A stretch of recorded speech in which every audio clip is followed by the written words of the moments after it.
Good morning students. जो last time हमने discuss किया था वो हमने पढ़ा था टाइप्स ऑफ सॉल्यूशंस। उसमें हमने देखा ट्रू सॉल्यूशंस, कोलाइडल और सस्पेंशन, जिसको हमने डिफरेंशिएट किया था on the basis of there particle size पे। तो उसके बाद हमने वहाँ पे कोलाइडल सॉल्यूशन की टाइप्स भी हमने पढ़ी थी। तो नाउ 9 डिफरेंट टाइप्स के कोलाइड्स थे हमारे पास और विद एग्जांपल उनको हमने पढ़ा था। उसके बाद हमने कंपोनेंट्स पढ़े थे। कोलाइडल सॉल्यूशन के 2 थे, डिस्पर्स फेस और डिस्पर्स मीडियम में, और वहाँ पे मैंने एग्जांपल भी दी थी। और आज हम जो यहाँ पे पढ़ेंगे उसी को कंटिन्यू करते हुए तो types of colloidal solution on the basis of their preparation means हम क्या पढ़ेंगे, टाइप्स ऑफ कोलाइडल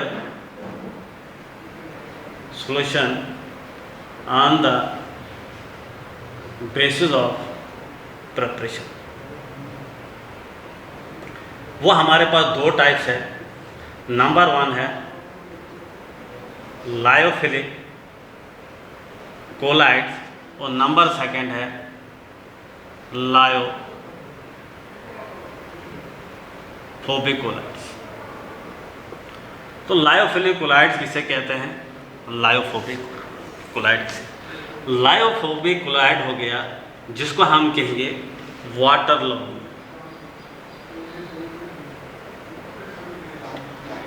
और लायोफोबिक क्या हो गया, इसको हम कहते हैं वाटर लवण या सॉल्वेंट लविंग, आप कह दो सॉल्वेंट लविंग। तो इसको लायोफोबिक को हम बोलेंगे सॉल्वेंट हेड। तो लायोफोबिक के एग्जाम्पल मैं आपको बता चुका हूँ पहले भी। वो हमारे पास है प्रोटीन प्लस वाटर। और अगर लायोफोबिक इसके एग्जाम्पल हम देखेंगे तो मैंने पहले भी बताया था आपको गोल्ड प्लस वाटर मीन्स कि लायोफोबिक सॉल्वेंट लविंग, जिसमें डिज़ोल्व हो जाएगी कोई चीज़ हम डालेंगे, जैसे डिस्पर्स मीडियम में डिस्पर्स फेज डालेंगे तो वो डिज़ोल्व होगा, तो that means that is solvent loving. तो वो उसे क्या कहेंगे, हम लायोफिलिक कोलाइड कहेंगे। तो लायोफोबिक हमारे पास हो गया, जैसे गोल्ड का पाउडर हम डालेंगे पानी के अंदर तो उसको हम घोलने की कोशिश करेंगे, वहाँ पे पार्टिकल तो नहीं दिखेंगे, मगर जो गोल्ड पार्टिकल्स जो हमारे पास है वो अपनी आइडेंटिटी लूज नहीं करते हैं। तो उस टाइप का कोलाइड्स को हम बोलते हैं लायोफोबिक कोलाइड। तो उसके बेस टाइप्स हमने किया, types of colloid on the basis of their preparation. उसके बाद हमारे पास है types of colloid on the basis of their charge. Means हम यहाँ पे लिख सकते हैं types of colloids on the basis of their charge. Types of colloid on the basis of their charge. वो हमारे पास 2 टाइप के हैं, एक हमारे पास पॉजिटिव कोलाइड्स, एक हमारे पास आएंगे नेगेटिव कोलाइड। पॉजिटिव कोलाइड्स में हमारे पास एग्जांपल है एक ऑक्साइड्स की, हाइड्रो ऑक्साइड्स की, जैसे SnO2 है, ये हमारे पास पॉजिटिव कोलाइड्स आएंगे। और हमारे पास जो नेगेटिव कोलाइड्स है वो हमारे पास हैलाइड्स कह सकते हैं, या हमारे पास नेचुरल कोलाइड्स। तो नेचुरल कोलाइड्स हम किन्हें कहेंगे, जैसे हमारे अंदर जो है बल्ब है, और दूसरा एग्जांपल हम ले सकते हैं, हम कले ले सकते हैं। मिट्टी पानी में डालेंगे तो कले वहाँ पे नेगेटिव कोलाइड होगा, तो यहाँ पे positive colloid oxide, hydro oxide, SN2, और इसको हम डिस्कस जो है लेटर ऑन करेंगे, इसको हम बाद में डिस्कस करेंगे। तो पहले हम देखेंगे types of colloid solution on the basis of their preparation, lyophobic and lyophilic colloid. तो लायोफोबिक्स में मैंने बताया सॉल्वेंट लविंग, लायोफोबिक हो गया सॉल्वेंट हेटिंग। तो इसके एग्जांपल प्रोटीन प्लस वाटर, इसकी मैंने आपको दे दी गोल्ड प्लस वाटर। तो आगे हम इसको देखेंगे, इसको डिटेल से हम डिस्कस करेंगे। यहाँ पे लायोफिलिक और लायोफोबिक्स हमारे पास क्या होते हैं। तो लायोफिलिक कोलाइड्स में सबसे पहला पॉइंट जो है लायोफिलिक कोलाइड्स का, इसको हम ले सकते हैं लायोफिलिक कोलाइड्स को they are easily prepared. Lyophilic colloid को हम इजिली प्रिपेयर कर सकते हैं। एक बात किसके, लायोफिलिक कोलाइड्स की। उसके बाद अगर हम इसको इजीली प्रिपेयर कर सकते हैं और जो चीज़ हमारे से इजीली प्रिपेयर होगी तो उसको हम लिख सकते हैं they are suitable, they are suitable. जिस चीज़ को इजीली प्रिपेयर किया जाता है वो चीज़ क्या होती है, वो स्टेबल होती है। और इसके बाद हम इसको लिख सकते हैं it is irreversible, it is irreversible. ये कैसे समझेंगे इसको इरिवर्सिबल? अगर हमारे पास प्रोटीन पाउडर है तो हम पानी में डालेंगे, किसी कारण हम वहाँ से वाटर को निकालेंगे उससे, तो वो पाउडर फॉर्म में फिर रहेगा। उसको हम फिर अगर डिज़ोल्व करना चाहेंगे पानी के अंदर, उसी के अंदर, तो वो फिर से उसमें डिज़ोल्व हो गए, तो दैट इज़, उसको हम कहेंगे इट इज़ इरिवर्सिबल। और उसके बाद इसकी जो विस्कोसिटी होगी, विस्कोसिटी इज़ हाई। यहाँ पे विस्कोसिटी क्या होगी, वो बहुत ज़्यादा होगी। और जो surface tension, surface tension low होगी, is low for disperse phase than disperse medium. Means की विस्कोसिटी यहाँ पे हाई होगी और सरफेस टेंशन जो होगी वो लो होगी। किसके लिए? जो हमारे पास डिस्पर्स फेज होगा उसके लिए सरफेस टेंशन कम होगी देन डिस्पर्स मीडियम के केस में। तो अब हम इसमें देखेंगे, अगर इसमें देखेंगे किसमें, लायोफोबिक कोलाइड में। लायोफिलिक में हमने देखा इजली प्रिपेयर, मतलब इसको इजली प्रिपेयर हम कर सकते हैं। इसको हम लिख सकते हैं difficult to prepare, difficult to prepare. कौन सा? लायोफिलिक कोलाइड को कर सकते हैं। यहाँ से आपके डिफरेंसेस भी बन जाएंगे तो आपके लिए इजी भी हो जाएगा। इजी प्रिपेयर कर सकते हैं, difficult to prepare. They are suitable, इसको लिख सकते हैं they are unsuitable, they are unsuitable. Means ये हमारे पास जब भी बनेगा लायोफिलिक कोलाइड वो हमारे पास अनसुटेबल। इट इज़ रिवर्सिबल, तो इरिवर्सिबल इट इज़, इसको हम लिख सकते हैं इट इज़ रिवर्सिबल। मीन्स के रिवर्सिबल कैसे है? अगर मैंने कोई कोलाइडल लायोफिलिक कोलाइड्स बनाया, उसका सोल्यूशन बनाया है, ये मैंने सोल्यूशन बना दिया, तो मैं क्या करता हूँ, किसी कारण ये पार्टिकल जो है इनको मैं बाहर निकाल देता हूँ। ये पार्टिकल जो है मैंने इस सोल्यूशन से बाहर निकाल दिए। अब मेरे पास यहाँ पे जो अंदर सोल्यूशन बचेगा, जब मैंने पार्टिकल्स बाहर निकाले तो कुछ यहाँ पे बच जाएगा। अगर मैं क्या करता हूँ, मैं फिर से दोबारा इसको इसमें डालना चाहता हूँ, इसमें डिज़ोल्व करूँगा, तो ये यहाँ पे डिज़ोल्व नहीं होंगे, ये पार्टिकल वहाँ पे डिज़ोल्व इसमें सोल्यूशन में नहीं होंगे। तो इसलिए ये क्या है, ये रिवर्सिबल है।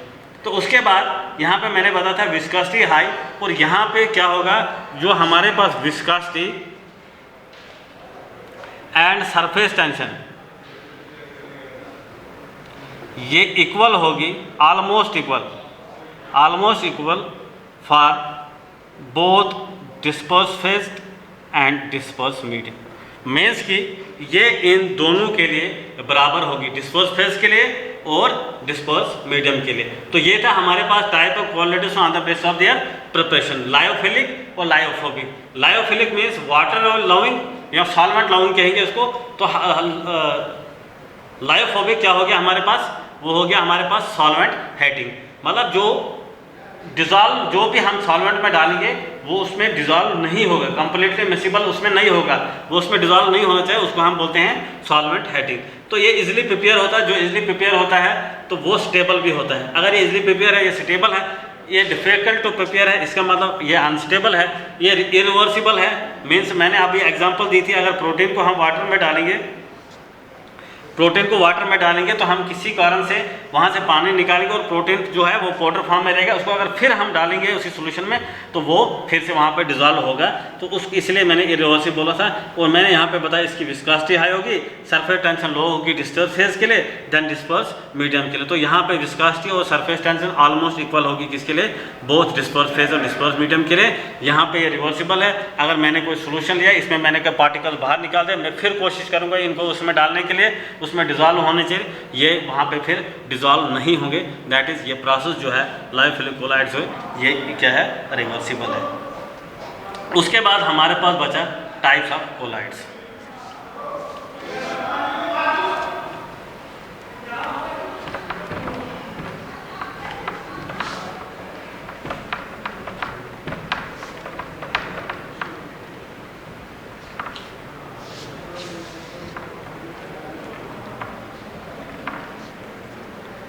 हमारे पास है टाइप्स ऑफ कोलाइड्स। तो हमारे पास कोलाइड्स की जो टाइप है वो हमारे पास नंबर 1 है multi molecular colloids, multi molecular colloids. Number 2 है हमारे पास macro nuclear colloid, macro nuclear collide.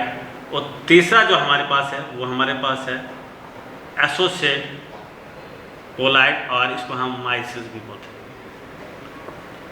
तो हम पहले जो हमारे पास है मल्टी मॉलिक्यूलर कोलाइड्स, तो मल्टी मॉलिक्यूलर कोलाइड्स को अगर हमने डिफाइन करना होगा तो हम कैसे डिफाइन करेंगे? इसमें हम लिखते हैं large number of atom oblique molecules are hold by van der Waal forces. Van der Waal forces की जगह हम यहाँ पे मेटालिक फोर्सेस भी लिख सकते हैं, वैन डर वाल की जगह हम मेटालिक फोर्स भी लिख सकते हैं। तो लिखा मैंने लार्ज नंबर ऑफ एटम और molecules are hold by van der Waal forces या मेटालिक फोर्सेस, तो so that particles comes into the collider range। तो अगर एग्जांपल देखेंगे हम इसकी, वो हमारे पास गोल्ड है और S8 के एग्जांपल हम दे सकते हैं। किसके केस में? मल्टी मॉलिक्यूलर कोलाइड्स के केस में। Means large number of atoms या मॉलिक्यूल्स आर होल्ड। किसने किया है? वैन डर वाल फोर्सेस, जो वीक फोर्सेस है हमारे पास, या मेटालिक फोर्स भी कह सकते हैं हम। So that particles come into the colloidal range. Example हमारे पास गोल्ड है, एसिड। उसके बाद माइक्रो न्यूक्लियर कोलाइड्स क्या हमारे पास? तो micro nuclear colloid when a single molecules is so large, when a single molecules is so large कि सिंगल मॉलिक्यूल हमारे पास इतना बड़ा है that it comes into colloidal range. ये क्या आएगा?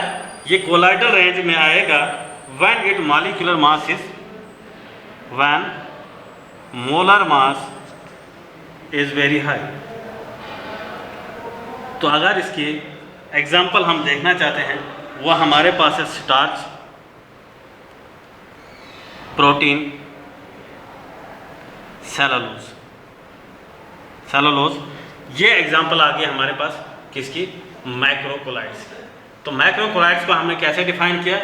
When a single molecules is so large that it comes into colloidal range when molar mass is very high. तो एग्जाम्पल हमारे पास थी स्टार्च, प्रोटीन एंड सेलुलोज। तो लास्ट जो हमारे पास collide बचा है वो हमारे पास है एसोसिएट कोलाइड।